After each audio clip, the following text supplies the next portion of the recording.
What's good, YouTube? We are back again with another NBA 2K23 video. Okay, so today we're making a defensive anchor. Y'all let me know down below in the comments if you guys enjoyed this video or what I could have done different with this build. But let's go ahead and get straight into it.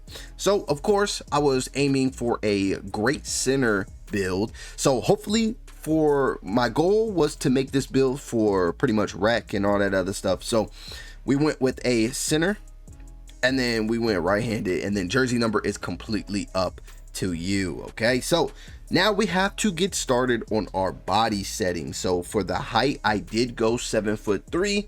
This is low-key my solo queue build. This is when, you know, you ain't got nobody online and you still trying to grind rec. Like, this is one of those type of builds. Okay, so just keep that in mind. I'm only here to really get the rebounds, you know, kind of pass out and be able to hit a free throw if my name was called to be on the line. All right, so we're gonna go ahead with our height to be 7'3". Our weight, I did decide to go with 254 pounds.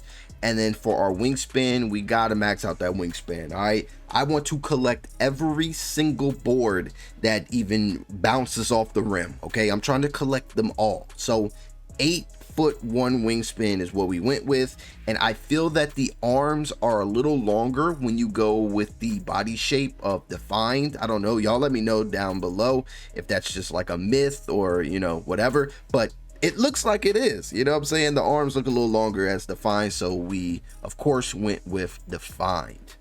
Now when it comes to setting our potentials, this is exactly what I did. So for the close shot, it is very important for this build because, you know, it pretty much does everything. The close shot, if I read this right here, it's the ability to shoot when standing still, out to 10 feet from the basket, helps post hooks, all that stuff that we're actually going to want. Now our standing dunk is going to be pretty high, so if we're anywhere near the paint, I would love to catch a lob, you know, just standing there.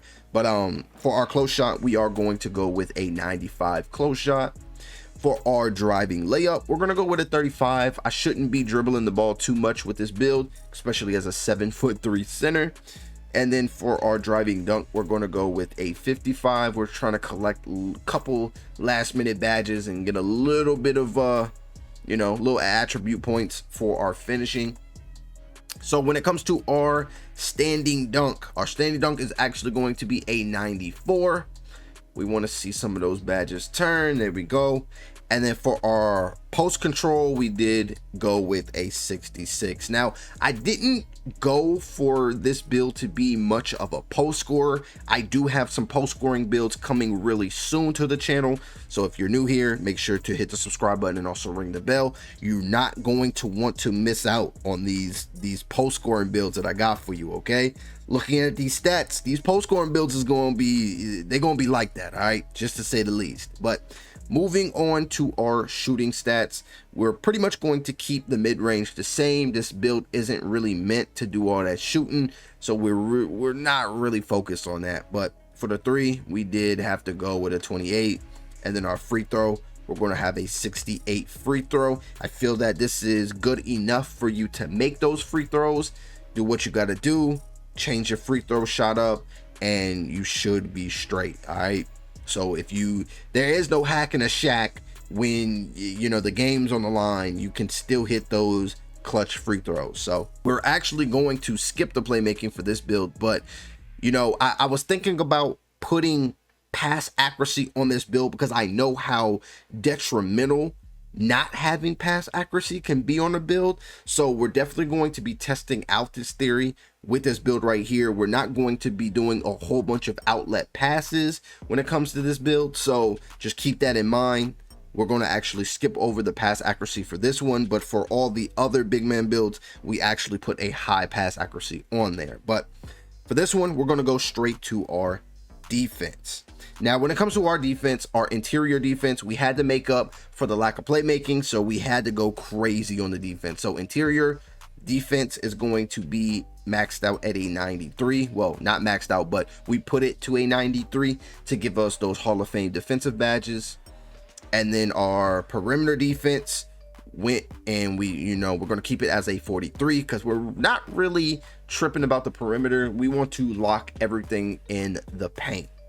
Now, when it comes to our steal, we're going to actually put that as a 46.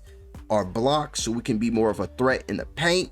We want to assert some dominance in there, so our block is going to be a 93 to give us those gold badges right there. And then for our offensive rebounding, we want to go with a 94.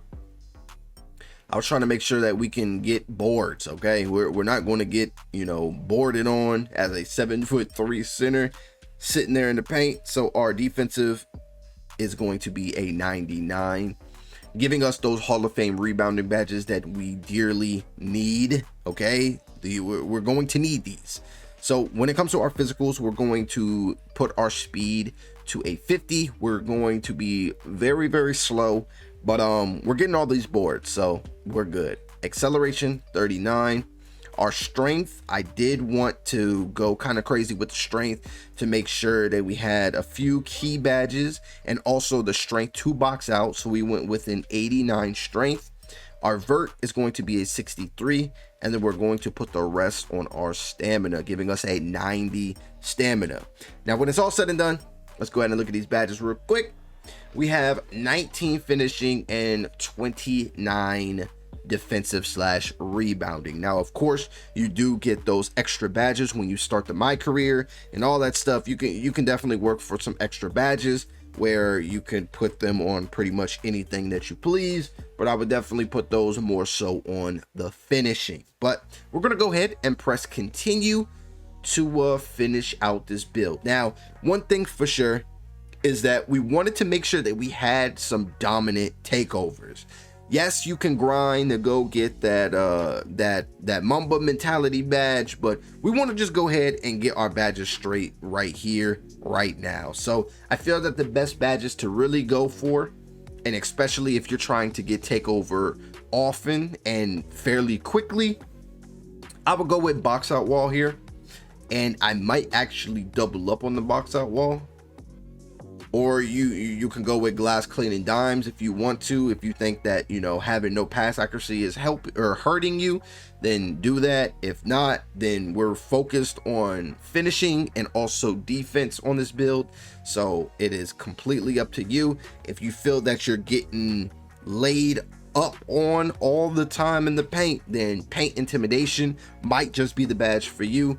But I don't feel that too many people are going to be that brave to try to lay the ball up on a 7'3" demigod / big man in the paint. So I think we could go with a box out wall twice. Okay, so we're gonna go ahead and continue, and after it's all said and done, we have shades of Dikembe Mutombo, Rudy Gobert, and Mitchell Robinson. Okay, we are going to be a defensive anchor. Okay, if you guys are there ready to get some rebounds, ready to play some defense, ready to set some screens for your guards, then this is going to be a crazy defensive anchor build for you.